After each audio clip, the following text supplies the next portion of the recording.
City మొత్తం మీరు భారీ ఎత్తున హోర్డింగ్లు పెట్టారు. సిటీ మొత్తం అన్ని పత్రికలకి యాడ్స్ ఇచ్చారు, టీవీలకు యాడ్స్ ఇచ్చారు, శాటిలైట్ ఛానల్స్లో యాడ్లు వస్తున్నాయి.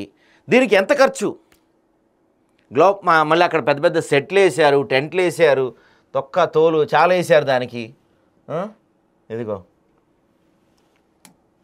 బాగానే సెటప్లు చేశారు. మరి వచ్చిన వాళ్ళందరికీ 5 స్టార్ అకామిడేషన్ ఇస్తారు, మంచి ఫుడ్డు గిడ్డు మందు చిందు అన్నీ ఉంటాయి. మరి వీటన్నిటి ఖర్చు ఎవడు పెడుతున్నాడు? డబ్బులు ఎక్కడి నుంచి వస్తున్నాయి? మన ట్రెండింగ్లో ఉండే సీన్ లేదనుకుంటా కదా, మన ఎంప్లాయీస్ ఇలాంటి వాళ్ళు, సార్ మాకు జీతం పెంచండి సార్ అంటే, no no no no no మా దగ్గర డబ్బులు లేవు, అసలు నేను అడుక్కు తింటున్నాను రా భయ్, దాన్ని ఏమంటారండి, నుంచున్నా కూర్చున్నా పడుకున్నా నన్ను ముక్కలు కోసినా రూపాయి వెళ్తలేదు నా కాడి నుంచి, ఎక్కడికైనా వెళ్ళిపోతే నా చెప్పులు ఎత్తి కలిపేలా చూస్తున్నాడని మాట్లాడుతున్నారు. మరి ఈ ఈవెంట్లన్నీ ఎందుకు? ఎవరి కోసం ఈ ఈవెంట్లన్నీ? ఎందుకోసం ఈ హడావిడి అంతా? సమాధానం లేదు దీనికి మాత్రం. కోట్లు ఖర్చులు. అట్లా పరిస్థితి దారుణంగా ఉంది. మరి ఎందుకు ఇప్పుడు ఈ సమ్మిట్ పెడుతున్నారు?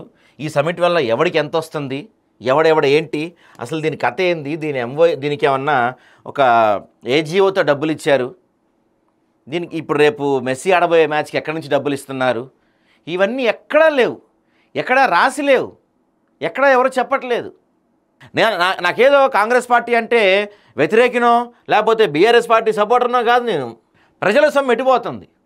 ఇప్పుడు గ్లోబల్ సమ్మిట్ పెడుతున్నారు మీరు,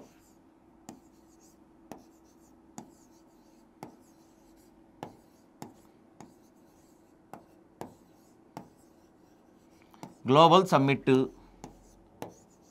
తర్వాత ఈ మెస్సీతో మ్యాచ్ ఎంత లేదన్నా, మరి దీని ఏర్పాట్లకి ఎంత ఖర్చు అవుతాయి, ఈయన రావటానికి ఈయన ఏర్పాట్లకి ఎంత ఖర్చు అవుతాయి, ఈ ఖర్చు మొత్తం ఎక్కడి నుంచి వస్తుంది డబ్బులు? చీప్గా వేసుకున్నా, చీప్గా అంటే వచ్చిన వాళ్ళకి పెరుగన్నం పెట్టి పంపించినా సరే, సదస్సుకు వచ్చేటోళ్ళకి పోయేటోళ్ళకి మనోళ్ళకి వేరే దేశాల నుంచి వచ్చేటోళ్ళకి ఆ స్థలానికి అక్కడ డెకరేషన్కి ఆ టెంట్లకి గింట్లకి ఆ మొత్తం హడావిడికి ఇప్పుడు రేపు మెస్సీతో మ్యాచ్కి వీటన్నిటికీ డెడ్ చీప్గా వేసుకున్నా సరే తక్కువలో తక్కువ మనకు అయ్యే ఖర్చు 500 కోట్లు అయితే 500 కోట్లు అవుతాయండి మనకు అయ్యే ఖర్చు.